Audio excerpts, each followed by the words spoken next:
Assalamu alaikum. Dear students, welcome back to lecture number 8 of Introduction to Management, MGT 101.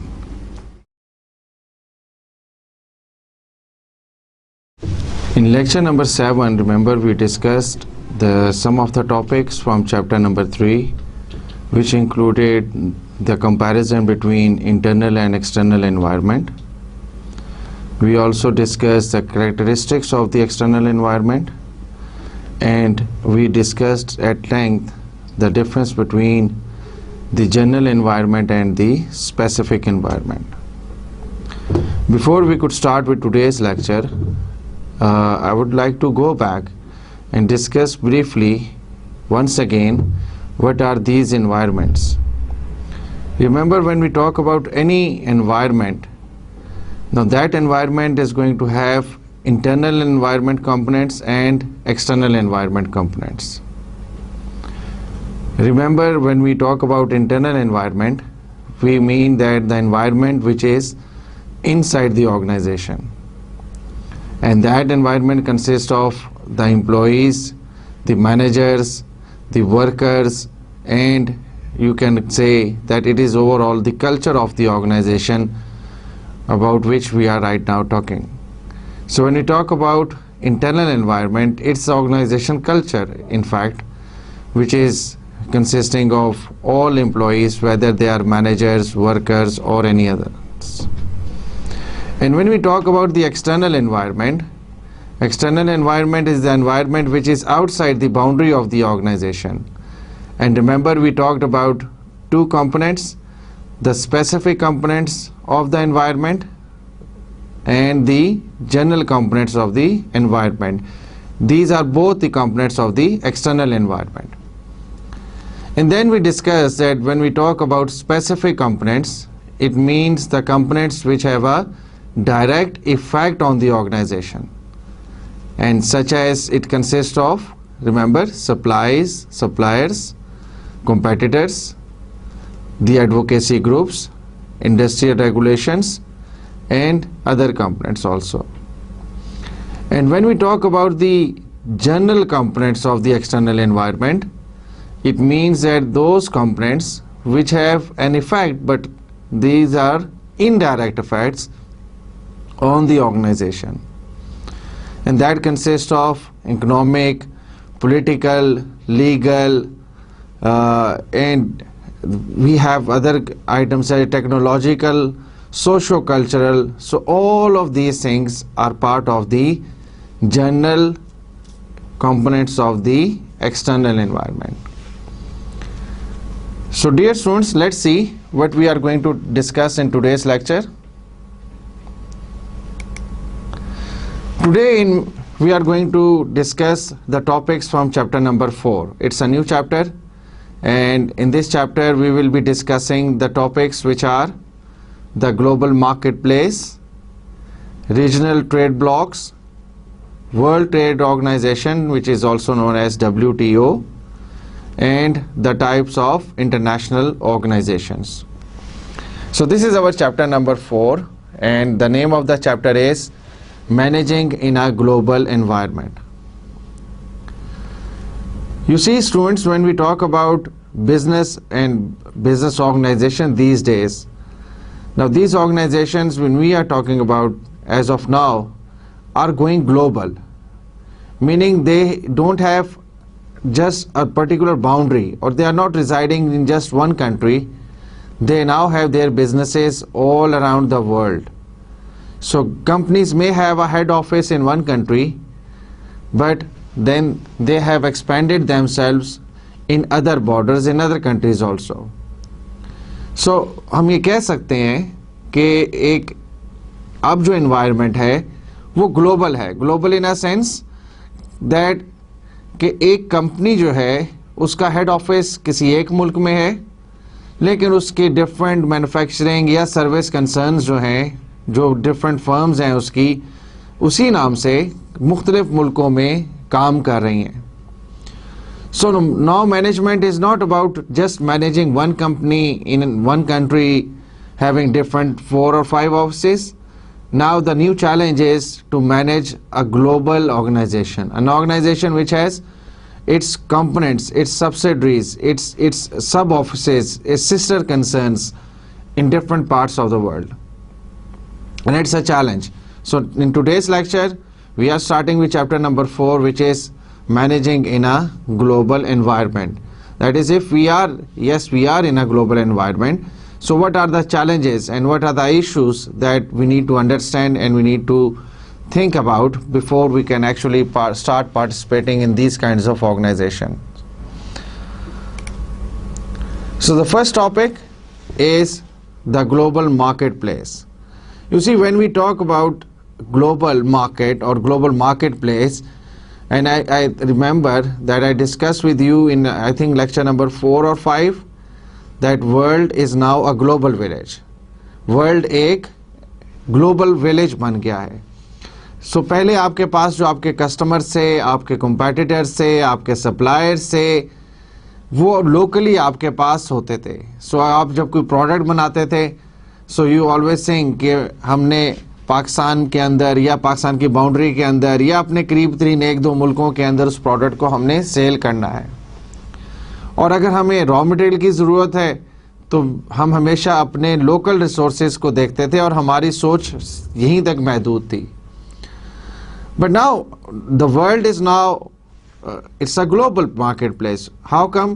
Because अगर पाकिस्तान में markets शाम को रात को जाके क्लोज होती हैं तो वही मार्केट्स दुनिया के किसी और हिस्से में उस वक्त ओपन हो रही होंगी. And eight the same time जो आपका कस्टमर है वो अब आपका सिर्फ एक जोग्राफिकल बाउंड्री, जो पाकिस्तान की बाउंड्री है, उसके अंदर नहीं है. So our customers, our competitors, our suppliers are now all around the world. So it's a global market place. So if we are trying to produce something, तो पहले हम जब कुछ चीज़ बनाने लगते थे तो हमारा फोकस होता था local customers. But now when we are producing something, we need to produce a kind of global product which is globally acceptable.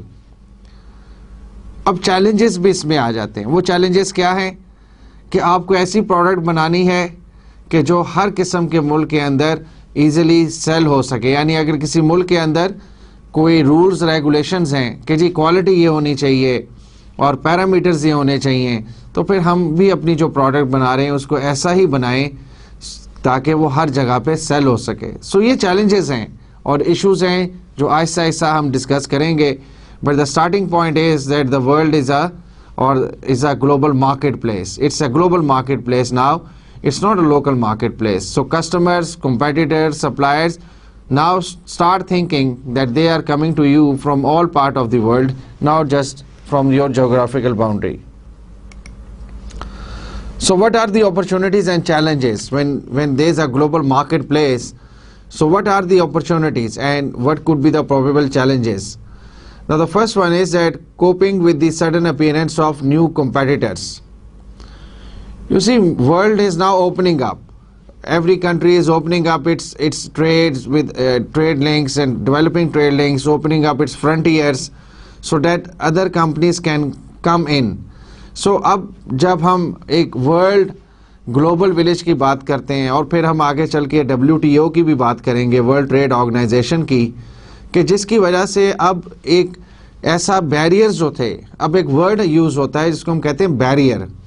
Barrier का मतलब है कि आप कुछ ऐसे मैकेनिज़म्स करें गवर्नमेंट लेवल पे या किसी और लेवल पे कि जिसकी वजह से बाहर से नई कंपनीज का पाकिस्तान में आना या यहाँ आके इन्वेस्टमेंट करना तो आसान हो, यहाँ पे आके करना आसान हो, लेकिन बाहर से अपनी प्रोडक्ट्स यहाँ पे भेजना जो है, बनी बनाई प्रोडक्ट्स बेचना और भेजना जो है वो मुश्किल हो ना. ये बैरियर्स हैं. और वो बैरियर्स किस किस्म के हो सकते हैं? It can be in the form of duties, customs. So हम किसी प्रोडक्ट के ऊपर इंपोर्ट ड्यूटी लगा देते हैं कि जी अगर आप बनी बनाई प्रोडक्ट लाएंगे सो आपको एक ड्यूटी पे करनी पड़ेगी।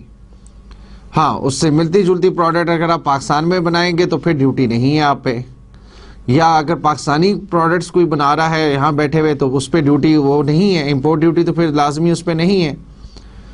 सो अगर ऐसे बैरियर्स क्रिएट किए जाएंगे या कर दिए जाए तो फिर क्या होगा, बाहर से आने वाली चीज़ें महंगी मिलेंगी और यहाँ की बनने वाली चीज़ें जो हैं वो सस्ती मिलेंगी। और ये काफ़ी अरसे ये चीज़ें चलती रहीं और then there was an agreement which in a development of a system which is now known as the World Trade Organization, और उसने फिर इन बैरियर्स को आहिस्ता आहिस्ता कम करवा दिया। सो अब क्या है, अब सडनली आप एक बिजनेस में हैं, आप एक ऑर्गेनाइजेशन में काम कर रहे हैं और आपका फोकस है that there could be competitors from the local market, but suddenly one day you may hear a news that an international firm is opening its business operations in Pakistan. So the first challenge is that as the world has become global marketplace, you need to cope with this challenge that new competitors can enter into the market at any time. अब वो barriers खत्म हो चुके हैं WTO की वजह से, so now you can expect competition at any time. The next point is acknowledging cultural, political and economic differences. You see, whenever we talk about global marketplace, one of the challenges that when you want to go abroad, when you want to go global, meaning that you want to start some business in some other part of the world, now there will be differences in terms of culture, because हो सकता है कि हमारे यहाँ जो product है उसकी acceptability कुछ और तरीके से हो और बाहर कुछ और हो। For example, when you talk about meat products or frozen meat products, so if you want to sell them in Pakistan, they must be halal and they need to have a certification. लेकिन अगर आप यही हिलाल products किसी ऐसे मुल्क में ले जाते हैं जहाँ पे ऐसा चीज़ की कोई इम्पोर्टेंस ना हो, then maybe there is a cultural difference. Similarly, other way around, if you want to import some meat product from abroad, you need to be sure that while you are importing it in Pakistan, that product needs to be halal certified. So there are cultural differences. Then there are political differences. How come? Because let's say you want to set up a business operation in a certain country where there is a certain issue regarding humanitarian issues. So maybe some international organizations such as the UN or others may later on create some kind of embargo. So whatever you have invested may go down the drain. So when we talk about challenges, तो challenge क्या है कि जिस मुल्क में आप जाना चाहते हो, जहाँ पे आप अपना कोई नया बिजनेस स्टार्ट करना चाहते हो, उसके कल्चर में डिफरेंस हो सकता है, उसके पॉलिटिकल कंडीशन में डिफरेंस हो सकता है, और हो सकता है उसकी इकोनॉमिक कंडीशन में भी डिफरेंस हो सकता है वो वहाँ की इकोनॉमिक कंडीशन आपसे, आपके मुल्क से या पाकिस्तान से और भी गई गुजरी हो। तो पता ये चले कि at the end of the day you may not be able to get your returns. On the other hand, if you are investing and some other company is coming into Pakistan, they may feel that the economic condition is very good in Pakistan. So for them, it's one way or another, but it's the same thing that when you talk about challenges, the challenges are there, and the challenges for going global, meaning going to other country, or for someone coming to our country is the same. It's like the cultural differences are there, political conditions needs to be dealt with and understand with, and then we need to talk about and understand the economic differences also. The next point is that dealing with increased uncertainty, fear and anxiety. Now it's almost the same thing, and the reason for stating this is that it may be due to uncertainty in economic policies, financial policies. So हो सकता है economic policies जो हैं वो जो है उस मुल्क की वो stable ना हो, political condition उस मुल्क की stable ना हो, और आपको हर वक्त यही ख़तरा रहे कि पता नहीं मेरा ये बिज़नेस इस मुल्क में या इस पार्ट ऑफ द वर्ल्ड में चलेगा कि नहीं चलेगा। एंड सिमिलरली अगर कोई बाहर से पाकिस्तान में आ रहा होगा तो उसके लिए भी ये चीज़ें इम्पॉर्टेंट हैं। So uncertainty is there, fear is there, and anxiety is there. So these things needs to be dealt with. The next point is adapting to changes in the global environment. Now global environment is dynamic, और global environment का मतलब है global country world wide जितने मुल्क हैं और फिर internationally जो issues चल रहे होते हैं.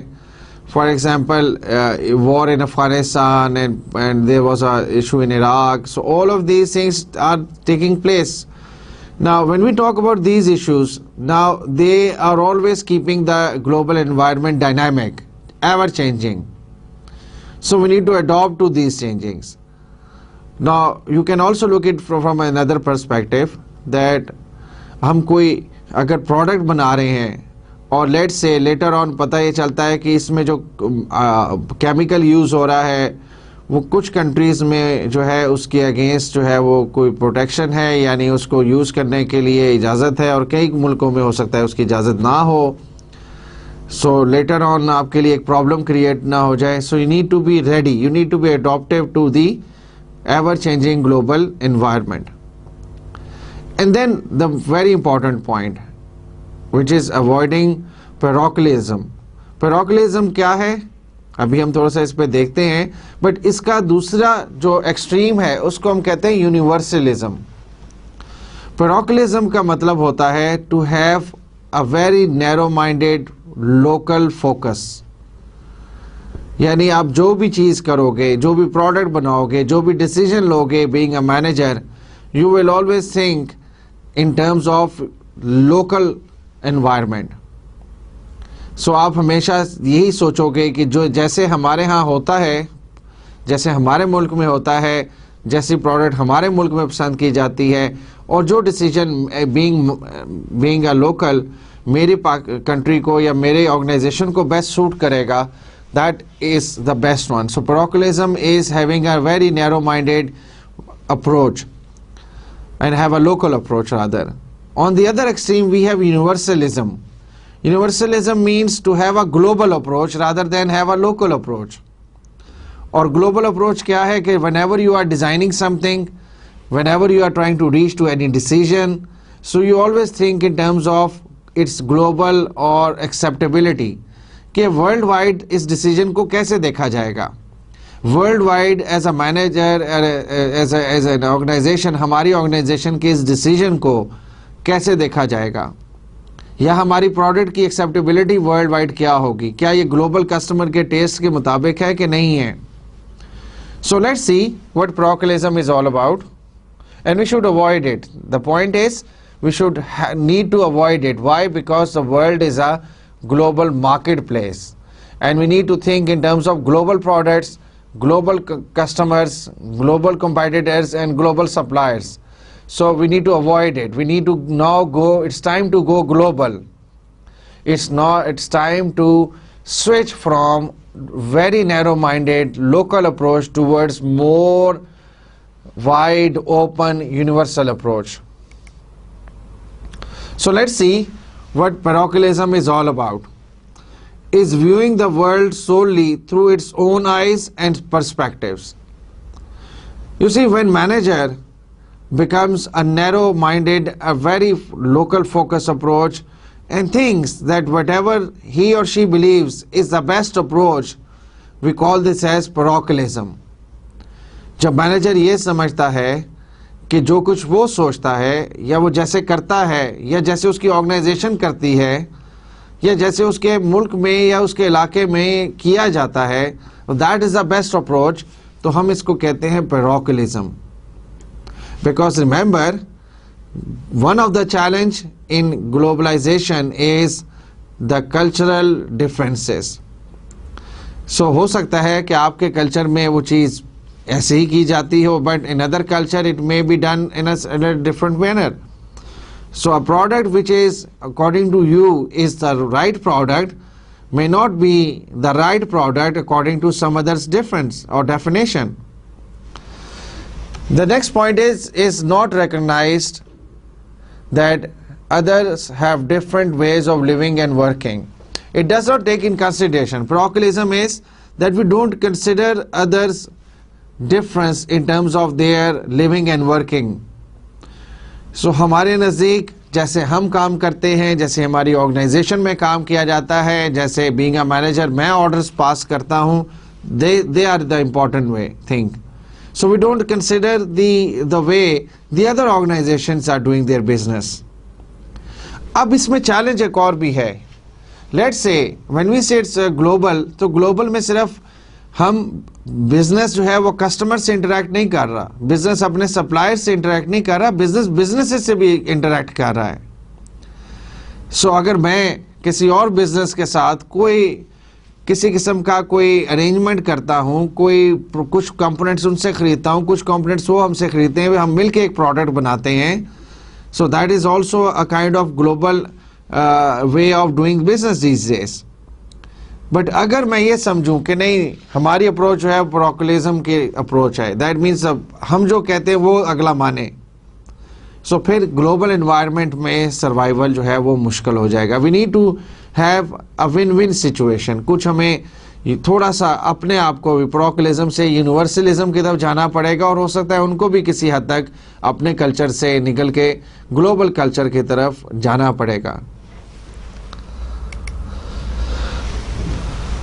Parochialism is a significant obstacle for managers working in global businesses worldwide.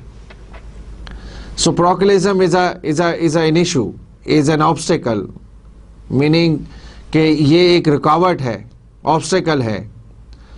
और अगर हम ग्लोबल जाना चाहते हैं तो हमें जिस कल्चर में हम जा रहे हैं, जहाँ पे हम अपना कोई बिजनेस सेटअप कर रहे हैं या किसी के साथ हम कोई डील कर रहे हैं, हमें उनके कल्चर की भी कुछ चीज़ों को जो है एक्सेप्ट करना पड़ेगा. थोड़ा सा हमें मॉडरेशन दिखानी पड़ेगी, बिकॉज अदरवाइज अगर हम यही समझें कि हम जिस तरह काम करते हैं वही बेस्ट है, तो फिर हो सकता है हम किसी डील पे किसी निगोशिएशन के बाद किसी भी चीज़ के ऊपर फाइनलाइज ना कर सकें.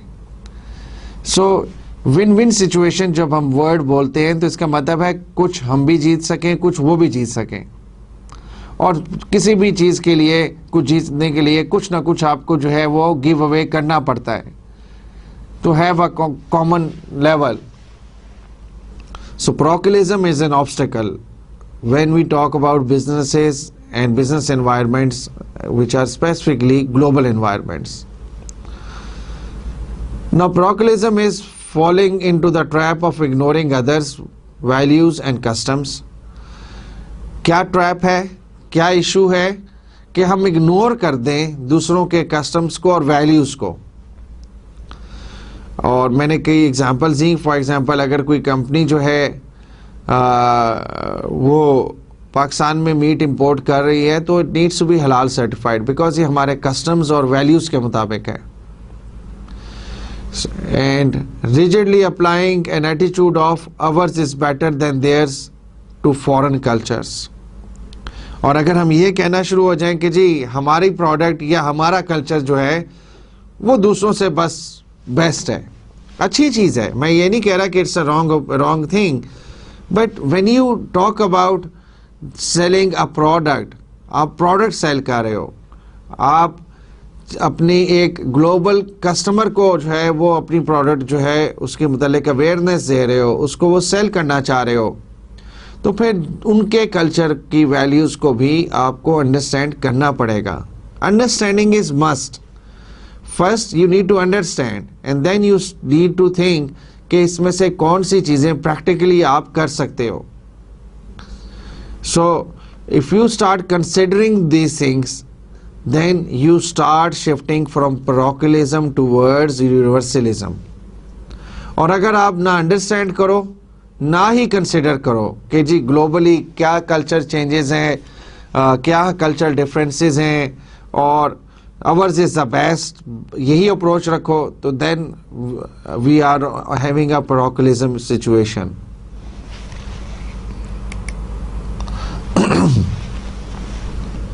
Now there are three types of attitudes which are important to be understood over here, and these are ethnocentric, polycentric and geocentric approaches. अब ये क्या है, we'll discuss them one by one. Ethnocentricity or ethnocentric approach or attitude is one of the proclinistic belief. It is proclinistic belief that the best work approaches and practices are those of the home country. So it's a proclinistic belief, meaning ours is the best. और उसके अंदर हम एक चीज़ को ये define अगर कर दें that the way the things are done in our country, in my country, is the best. So we call this approach or attitude as ethnocentric approach.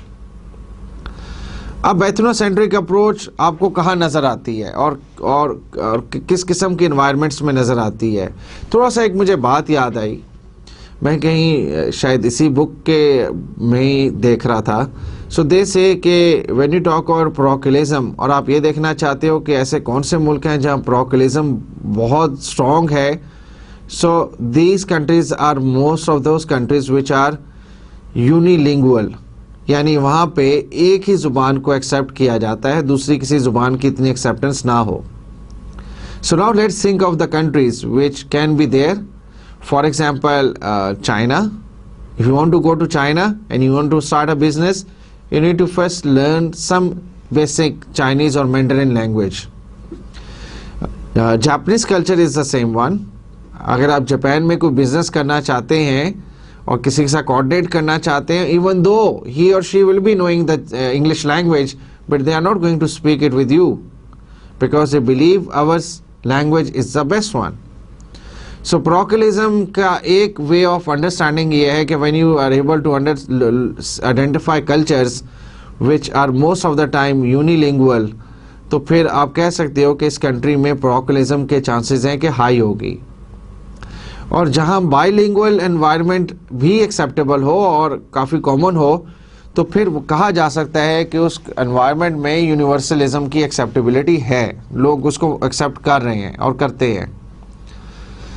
Now ethnocentric attitude की हम बात कर रहे थे. एथनोसेंट्रिक क्या है कि होम कंट्री की सबसे ज़्यादा इम्पोर्टेंस हो, यानी मैनेजर हमेशा ये कहे कि the way the things are done in my country, और जो वर्क प्रैक्टिसेस हैं, जो मेरी ऑर्गेनाइजेशन की वर्क मेथड्स हैं, वो बेस्ट हैं. उससे बेस्ट किसी और मुल्क की और किसी इंटरनेशनल ऑर्गेनाइजेशन की वर्क प्रैक्टिसेस बेटर नहीं है. सो ये प्रोक्लिज्म है, और प्रोक्लिज्म के अंदर हम इस एटीट्यूड को, इस वे ऑफ बिहेवियर को एथनोसेंट्रिक एटीट्यूड बोलते हैं.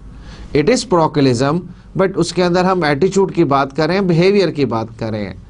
So I repeat for one more time that if a manager thinks that the home country, यानी जहाँ से वो बिलोंग करता है उस मुल्क की practices are the best one, so that manager is having an ethnocentric attitude. Polycentric attitude. Poly means more than one or many. Poly rather means many. So many centric approach का मतलब क्या हुआ कि now you believe that it's not about the home country, it's rather about the host country which is important. Host country क्या है? For example, मैं being a Pakistani, if I go to let's say England and start a business over there, so अगर मैं वहाँ जाके जो काम करता हूँ मैं हमेशा ये कहूँ और ऐसे ही करूँ जैसे पाकिस्तान में किया जाता है, तो फिर मेरा एथनोसेंट्रिक एटीट्यूड होगा. लेकिन अगर मैं वहाँ पे अपनी वर्क प्रैक्टिसेस को, जो मैं लोकली पाकिस्तान से सीख के आया हूँ, उनकी बजाय I start giving more importance to way the business things are done in UK, और यूके के जो वर्क प्रैक्टिसेस हैं, जो वर्क स्टैंडर्ड्स हैं, if I start giving them more importance, then that will be known as polycentric approach. So let's read from the slide. What it says is, the view that the managers in the host country know the best work approaches and practices for running their businesses is known as polycentric approach. That means if I go to UK and rather than adopting and continuing with my home country practices, I adopt and rather accept that the managers in UK know their work better than the way I am doing my work, and I give them more importance. Because why? Because वो लोग वहाँ के local हैं और वो वहाँ की environment को मुझसे ज़्यादा बेहतर समझते हैं. सो अगर मैं ये अप्रोच रखूँगा तो then I will be having a kind of polycentric attitude. So polycentric attitude, I repeat again, when I believe as a manager, if I start believing that the host country managers know better practices than myself, then I am having a polycentric attitude. Then we have geocentric attitude. Geo means global. So geo always means global, and global approach obviously means that now in a global environment, if I have a view that we need to have a kind of global team to take up the global challenges, यानी उसमें different culture के लोग हों, different countries के लोग हों, और एक इस किस्म की organization, एक इस किस्म का behavior develop हो, or that will be known as geocentric attitude. Now what is it? It is a world oriented view that focuses on using the best approaches and people from around the globe. यानी कि जहाँ से हमें कोई अच्छे काम करने वाले लोग मिलें, उनको हम अपनी ऑर्गेनाइजेशन में ले आएं, इररिस्पेक्टिव कि वो कौन से मुल्क से बिलोंग करते हैं. हमारे लिए क्या इंपॉर्टेंट है कि they know their work best, they are the expert. So we try to build an organization like this one. So कोई एग्जाम्पल अगर आपके जहन में आती है ऐसी ऑर्गेनाइजेशन की जो किसी हद तक जियोसेंट्रिक हो सकती है या उसका एटीट्यूड हो सकता है, UN, United Nations. Because UN के ऑफिस में अगर आप, या यूएन की ऑर्गेनाइजेशन के डिफरेंट, जैसे यूनिसेफ है, यूनेस्को है, आप इनके ऑफिस में जाते हैं, आपको डिफरेंट नेशनल्स मिलते हैं, डिफरेंट नेशनलिटीज़ के लोग मिलते हैं जो under one umbrella, one organization, under one roof काम कर रहे हैं. सो देयर द अप्रोच और attitude is geocentric. That means कि जहाँ से भी अच्छे प्रोफेशनल्स मिलें, वो किसी भी नेशनलिटी के हों, उनको अपनी ऑर्गेनाइजेशन में लाया जाए. So now we have 3 attitudes to remember and understand. The first one is called ethnocentric, where we believe our home country practices are the best one. And then we have polycentric approach, where we believe that the host country approaches are better than my home country approaches. And then we have geocentric, where we believe that the world is a global village, and yes, we need to accept and adopt to these global challenges by picking up best resources from any nationality or any country. So that is a geocentric approach or attitude. Now this slide is summarizing the 3 things or 3 attitudes, which are ethnocentric, polycentric and geocentric, and they are also being discussed with relevance to the advantages and drawbacks. So let's have a look at the advantages. What are the advantages for home country approach or ethnocentric approach? It's going to have a simple structure, meaning that we don't need to have complex structures. We're going to have a top management having some middle managers, and then we are going to have some first line managers, and that's it. Or in terms of the organization, we may have a head office in one country, one city, and then we may have 2 or 3 distribution outlets or distribution components in other parts of the country also. So we're going to have a simple structure. Structure means the organogram, the way the organization is being dealt at from the top till bottom. So आपका एक head office हो सकता है किसी एक शहर में, और बाकी शहरों में आपके जो है वो जोनल ऑफिसेज और इस तरह हो सकता है. It's going to have a simple structure. and it can be more tightly controlled because जब स्ट्रक्चर सिंपल होता है तो ये चीज़ आपने हमेशा याद रखनी है कि जब सिंपल स्ट्रक्चर होता है तो उसको कंट्रोल करना, उसको मॉनिटर करना उतना ही आसान होता है। बट इसके ड्रॉबैक्स क्या हैं? एक एथनोसेंट्रिक अप्रोच के या एटीट्यूड के क्या ड्रॉबैक्स हैं? It is having a more ineffective management. Ineffective management किस सेंस में? Because now we believe we are keeping just like we are turning our backs from reality, और हम ये नहीं देख रहे कि ग्लोबल मार्केट की क्या डिमांड्स हैं। हम सिर्फ और सिर्फ ये देख रहे हैं कि जो हम काम करते हैं, जैसे हमारे यहाँ किया जाता है, वही बेस्ट है। सो लेटर ऑन इसके कॉन्सिक्वेंसेज होंगे, आपको इसमें नुकसान भी हो सकता है इस अप्रोच की वजह से। इनफ्लेक्सिबिलिटी, हम फ्लेक्सिबल नहीं हैं, हम एक्सेप्ट ही नहीं कर रहे कि किसी और मुल्क में कुछ अच्छा वर्क प्रैक्टिस हो सकता है, कुछ और बेहतर अप्रोच भी कोई और अडॉप्ट कर सकता है। So we are not flexible, we are rather inflexible. And social and political backlash. Social and political backlash क्या है? बैकलैश का मतलब है इसका आपके ऊपर कोई इल्ज़ाम लग सकता है। फॉर एग्जांपल पॉलिटिकल बैकलैश ये हो सकता है कि आप बजाय इसके कि आप अपने आप को ओपन अप करें या आप जो है बाहर के लोगों को जॉब का मौका दें, आप जो है वो सिर्फ और सिर्फ एक ही किस्म की जो वर्क फोर्स है उसको अपने पास डेवलप करें, तो इसका हो सकता है सोसाइटी के जो दूसरे ग्रुप्स हैं वो हो सकता है कोई पॉइंट रेस करें, या इंटरनेशनली आपके ऊपर जो है वो प्रेशर डाला जाए कि जी आप तो बाहर के किसी बंदे को अपने मुल्क में काम करने नहीं देते, आप किसी को अलाउ नहीं करते। वाले अब तो खैर ऐसी एग्जांपल्स कम हो गई हैं, लेकिन स्टिल ऐसे मुल्क हैं जो कोशिश ये करते हैं कि जब भी जॉब्स हों तो वो लोकल लोगों को मिले। एडवर्टाइज वो इंटरनेशनली करते हैं, but then they still prefer कि अगर लोकल बंदा उनको मिल जाए तो वो ज़्यादा बेहतर है। अब that is something which later on thing लोग डेवलप कर लेते हैं कि फ़लाँ मुल्क में अप्लाई करने का कोई फ़ायदा नहीं है, या फ़लाँ जगह से कोई चीज़ किसी वहाँ से किसी बंदे को मंगाने का फ़ायदा कोई नहीं, कोई आता नहीं है। सो these are backlashes और they always result in issues कि आपको जो टेक्नोलॉजिकल नो हाउ है, जो स्किल्स हैं, वो एक ही किस्म के मिलते रहते हैं लोकल एनवायरनमेंट से, और you are not able to get hold of better resources. So polycentric approach, having a host country approach, उसके क्या एडवांटेजेस हैं?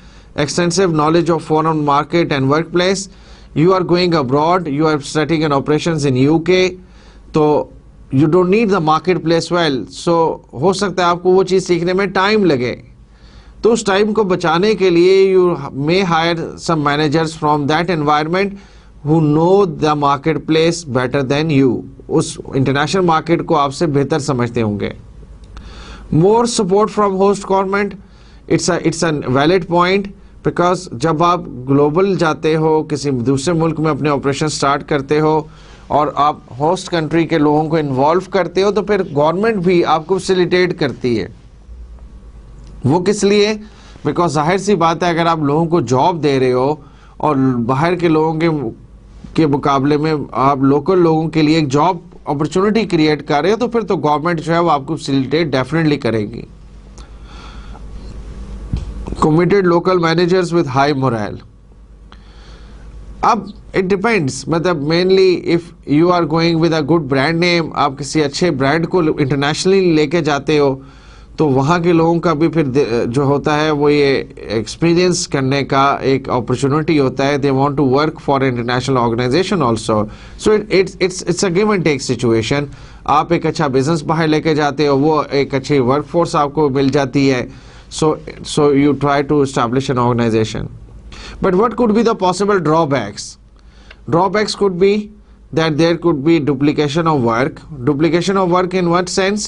That there may be some work going on in your office in Pakistan, and then you are doing almost the same kind of work abroad, because Pakistan में जब आप काम कर रहे हैं तो you have a home approach or home country approach, but when you are doing the same work over there, तो then you have a host country approach. So let's say एक प्रोडक्ट आप डेवलप कर रहे हो, सो आप एक product Pakistan के लिए डेवलप कर रहे हो, एक प्रोडक्ट जो है वो वहाँ बैठे हुए वहाँ की इन्वायरमेंट के लिए डेवलप कर रहे हो, so maybe duplication of work हो सकता है।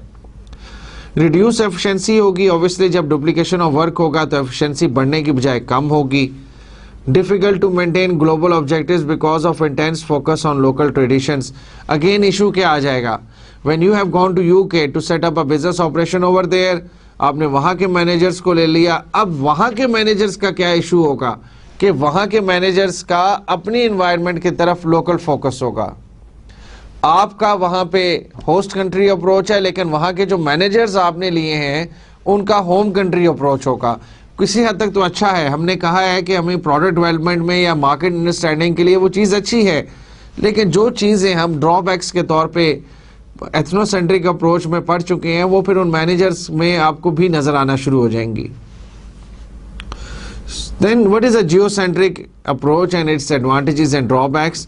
Advantages are that it forces understanding of global issues. You are able to understand the global issues in a broader perspective. Why UN and these kinds of organizations have multiple multinational personnel on their workforce? Reason that they want to have a broader perspective. यानी अगर कोई global issue है तो हम उसको वो बेहतर तौर पे अंडरस्टैंड कर सकें।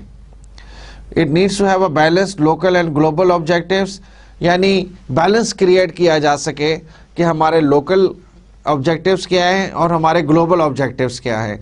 और वो कैसे बैलेंस होगा, जब आपके पास नंबर ऑफ वर्क फोर्स जो है उसमें लोकल्स भी हैं और मल्टीनेशनल्स और या इंटरनेशनल जो हैं वो लोग आके काम कर रहे हैं। Best people and work approaches used regardless of origin, हम बेस्ट प्रैक्टिसेस अडॉप्ट करने के को इम्पोर्टेंस देंगे, ना कि ओरिजिन को। हमारे लिए ये नहीं इम्पोर्टेंट होता कि ये कहाँ से आया है, हमारे लिए ये इम्पोर्टेंट होता है कि वो क्या टेक्नोलॉजी या क्या नॉलेज हमारे से शेयर कर सकता है। Now what can be the drawbacks? Obviously it's a kind of ideal organization कि जहाँ पे आप जो है आपके पास डिफरेंट नेशनल्स काम कर रहे हो और हर नेशनल्स का एक एक्सपोजर हो, आप बैलेंस भी रख पा रहे हो लोकल और ग्लोबल अप्रोच में। So it is always difficult to achieve, it's always difficult to develop a kind of organization which is a global organization, because उसके फिर चैलेंजेस हैं। चैलेंजेस क्या हो सकते हैं? अगर हम चैलेंजेस को लेटर ऑन थोड़ा सा देखना भी है, मैं सिर्फ एक पॉइंट पे आपको डिस्कस करना चाह रहा हूँ। एक चीज़ है एक्सपैट्रिएट। एक्सपैट्रिएट क्या है कि मैं किसी मुल्क में जाके जो है वो काम करने लग जाता हूँ, तो मैं उस मुल्क के लिए एक्सपैट्रिएट हूँ, मैं वहाँ का लोकल तो नहीं हूँ। अब मैं अगर वहाँ का लोकल नहीं हूँ तो वहाँ की गवर्नमेंट या जो ऑर्गेनाइजेशन जिसने मुझे बुलाया है वो वहाँ पे मुझे मेडिकल फैसिलिटीज़ भी प्रोवाइड करेगी, किसी हद तक मेरी सिक्योरिटी के भी इश्यूज़ को वो डील करेगी, एजुकेशन मेरे बच्चों की वहाँ पे अगर होनी है, जो कोई भी है तो इश्यूज़ को भी उन्हें हैंडल करना है। अब वहाँ पे जब ये करेंगे वो मेरे लिए, तो फिर cost of hiring a personal will be high in case of an international person as compare to the local person. तो फिर कॉस्ट और ये डिफरेंट इश्यूज जो है ये बढ़ जाते हैं। सो हमें बैलेंस रखना पड़ता है, और बैलेंस अगर ऐसा अचीव हो जाए और फिर ऑब्वियसली हम इतना कमा रहे हों कि उसमें से इतना हम खर्च कर सकें, फिर तो चीज़ें बैलेंस आउट हो जाती हैं। But it is difficult to achieve because managers are having, they want to have a local and global knowledge, but it's difficult to achieve a certain kind of balance.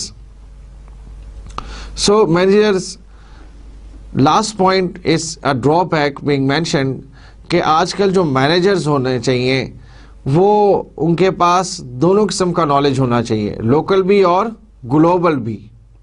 यानी exposure होना चाहिए local market का और global का। अगर हम सिर्फ local पे फोकस करेंगे तब भी प्रॉब्लमेटिक सिचुएशन है, अगर हम सिर्फ ग्लोबल पे फोकस करेंगे वो भी एक इशू है, क्योंकि हमारा ग्लोबल एक्सेस तो है। फॉर एग्जांपल एक हम मैनेजर हायर करते हैं, पाकिस्तानी है जिसने सारी उम्र जो है वो बाहर पढ़ के आया है यूएस में, और now we hire him as a manager. उसने पाकिस्तान में कभी आया नहीं, फर्स्ट टाइम उसको वो किसी वजह से पाकिस्तान आया है और उसको हमने जॉब दे दी है।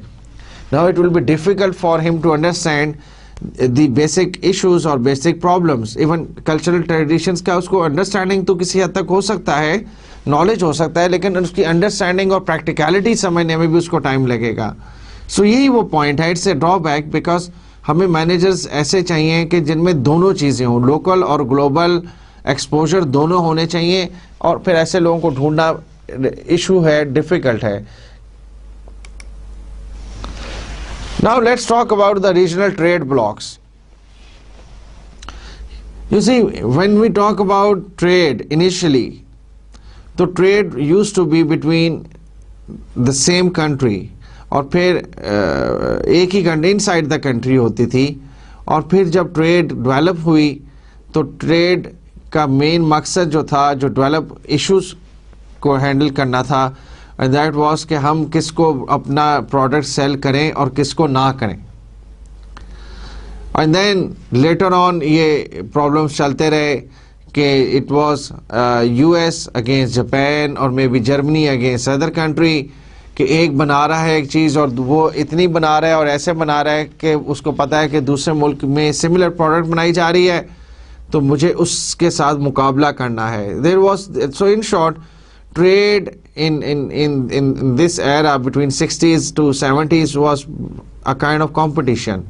Still competition तो है, but then there was a new starting point because countries understood one thing कि अगर हम एक दूसरे से compete करेंगे तो हो सकता है हम कभी भी efficiency जो है वो achieve ना कर सकें.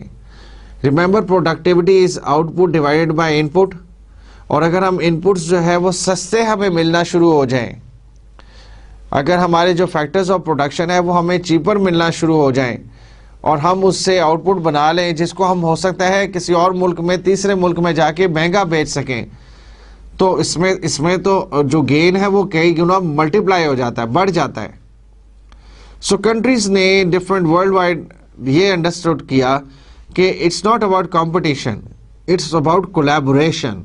हमें अपने एक दूसरे के साथ जॉइनिंग ऑफ हैंड्स करना पड़ेगा, एक दूसरे से मिलना पड़ेगा, मिलजुल के रहना पड़ेगा, और ऐसे ब्लॉक्स बनाने पड़ेंगे, ऐसे ग्रुप्स बनाने पड़ेंगे कि जिसके अंदर एक दूसरे से बिजनेस करना जो है वो सस्ता हो. Try to understand this. It's a block. When we say it's a trade block, so it's a group of countries कि जिनमें आपस में एक दूसरे से खरीदो फरोख्त करने पे ऐसे ड्यूटीज नहीं है.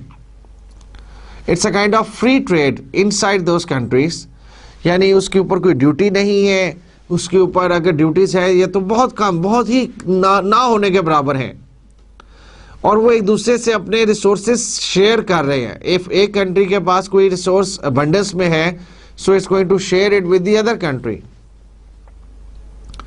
लेकिन एट द सेम टाइम अगर कोई और कंट्री उस ट्रेड ब्लॉक में आके कोई चीज़ बेचना चाहेगा तो वो उसके लिए मुश्किल होगा,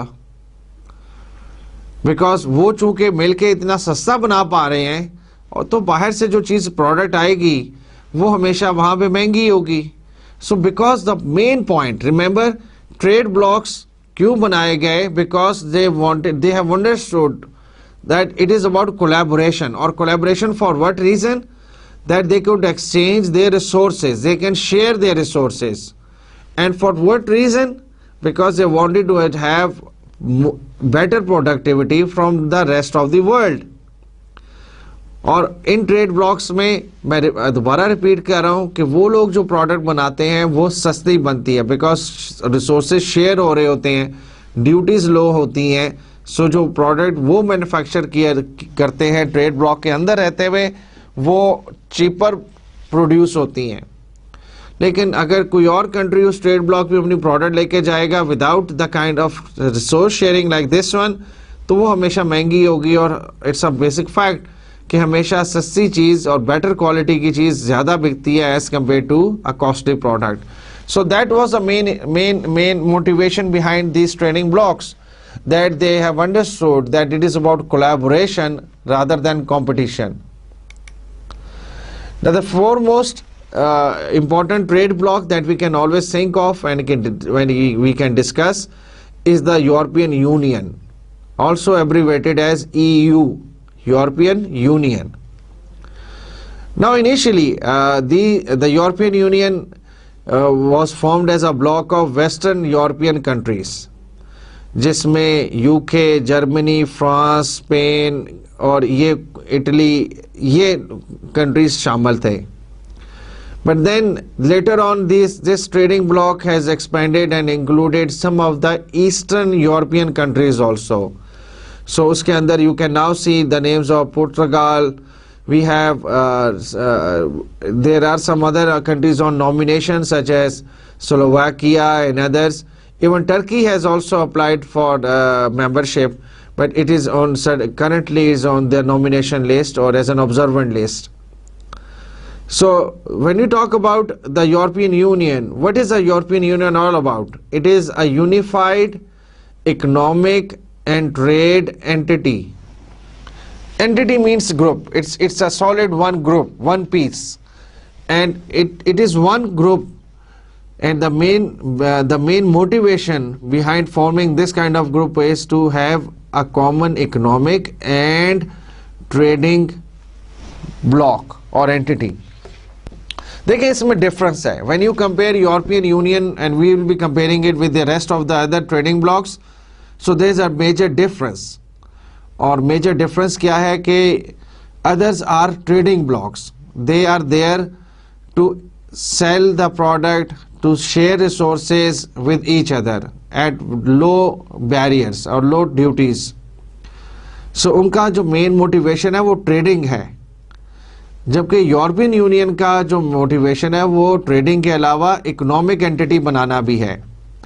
और इसी वजह से आपको पता होगा कि यूरोपियन यूनियन के अंदर एक करेंसी चल रही है which is called euro. But you may also say now कि जी फिर यूके में तो पाउंड भी चलता है.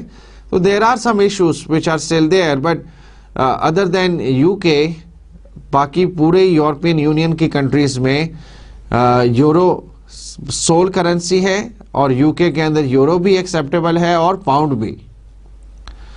सो एक करेंसी की तरफ जाना, एक कॉमन प्लेटफॉर्म की तरफ जाना is called the is basically developing an economic entity.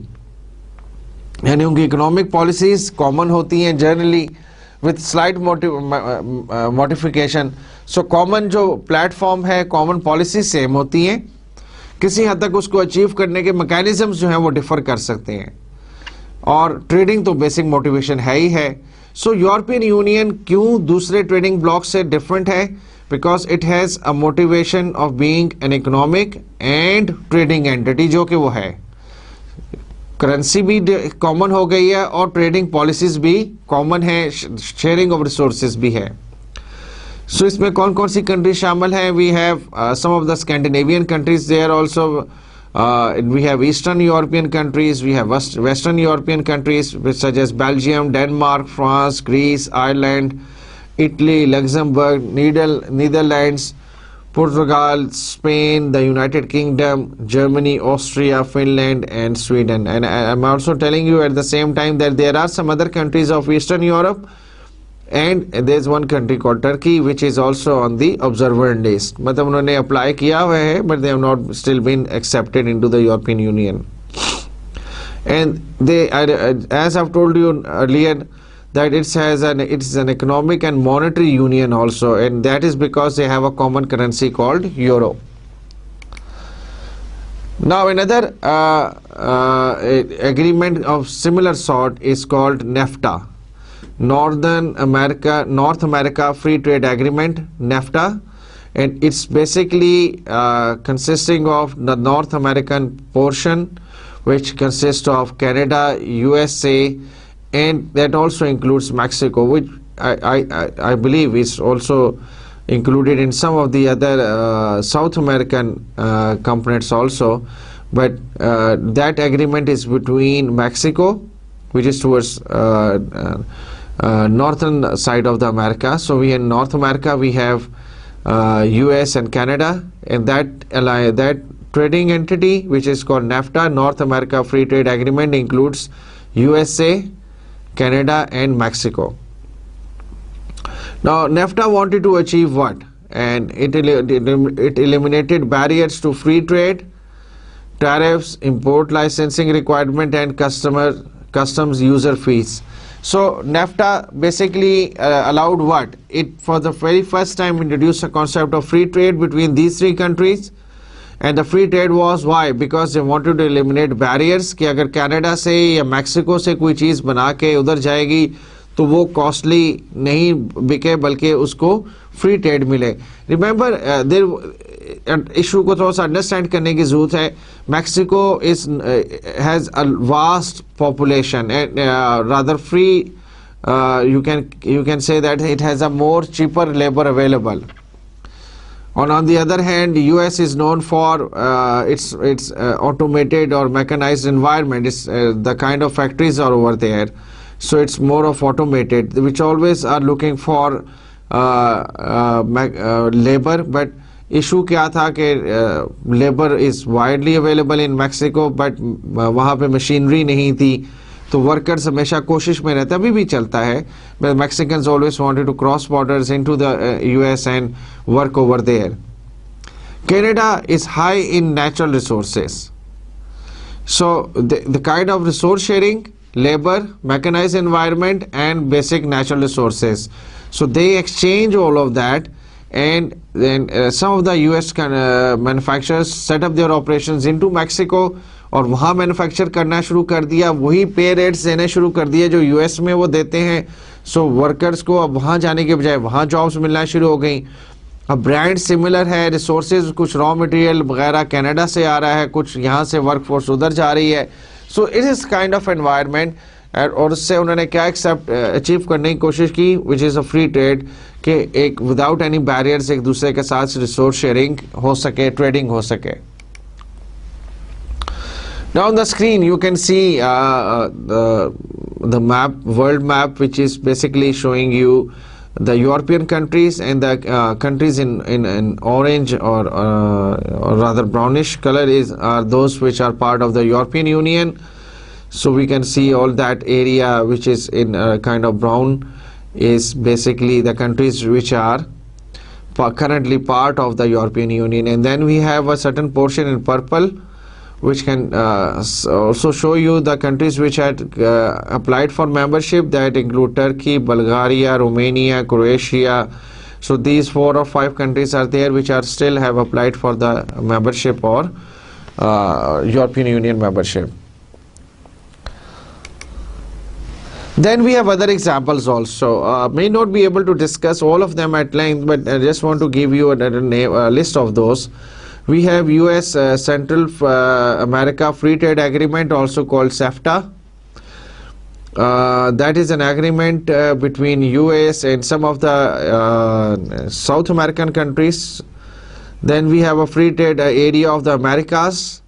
Now this free trade area of the Americas now includes, I think, 36 countries, which are including North and South American countries, and it does exclude Cuba and some of the other countries. We have Southern Cone Common Market, Mercosur. It's also a Southern American agreement or trade agreement. Then we have ASEAN, Association of Southeast Asian Nations, which consists of 10 countries which are part of the Southeast Asia. It includes countries which are Malaysia, Indonesia, and we have Singapore and other, Vietnam and others. Or we'll talk about that small map which showing these countries also. Then African Union, it is rather, I believe, if I'm not wrong, is the largest trading bloc, which consists of almost all of the African countries, and they are having a kind of trading bloc which is called African Union. And then we have what we call as SAARC, which is South Asian Association for Regional Cooperation. We all know that it consists of 7, now if you include Afghanistan as an additional member to this one. So we have Pakistan, India, Malaysia, Pakistan, India, we have Bangladesh, Sri Lanka. So all of these 7 countries are there. And if we talk about Afghanistan, it's also a new component to this one. So when we talk about SAARC, it's also the main motivation behind forming the SAARC as a bloc was to form a trading bloc between South Asian countries. Now this is what I was talking about. This is the slide shows you the map of South Asian countries or Southeast Asian countries, which includes which are part of a trading bloc called ASEAN, and that includes Myanmar, Laos, Thailand, Cambodia, Malaysia, Singapore, Indonesia, Philippines. So these are the countries which are part of. There are around about, I think, 10 countries which are part of this trading bloc. Now have a look at the World Trade Organization called WTO, and what this organization is doing, and what are the what is the motivation for behind this organization. You see, it evolved from what we call as GATT, the General Agreement on Tariffs and Trade, which took place in 1995. Now, the basic idea behind forming this GATT, or General Agreement on Trade and Tariffs, was to discuss the issues regarding tariffs and trades between different countries.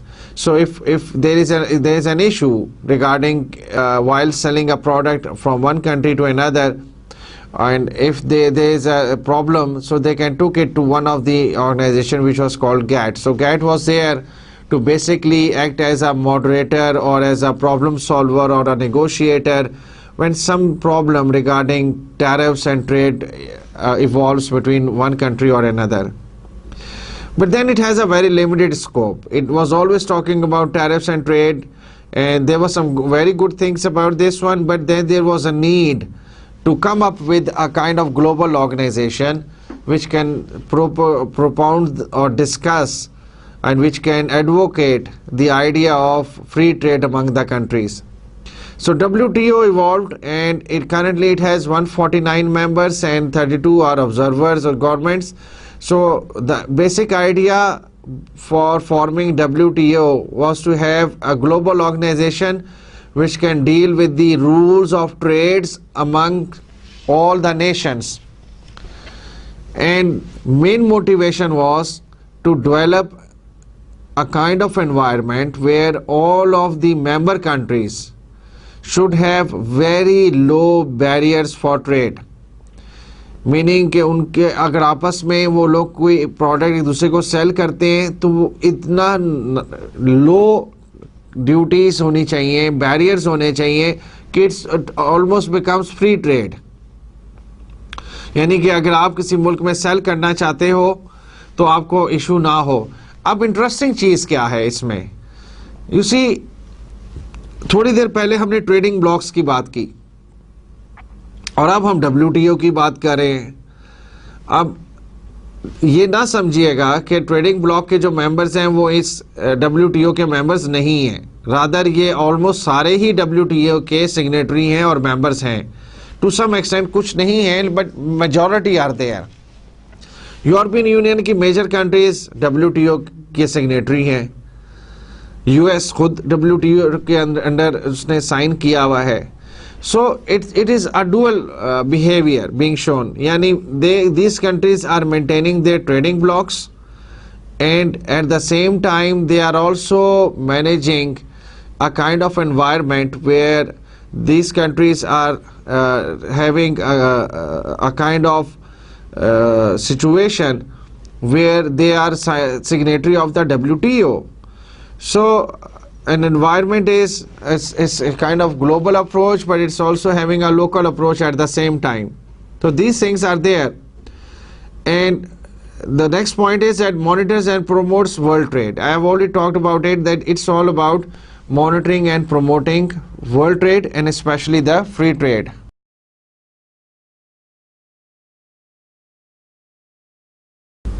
With this, students, we are going to conclude our lecture number 8, and in today's lecture we have discussed the topics from chapter number 4, and in lecture number 9 we are going to continue with the topics, and till the next time, it's Allah Hafiz.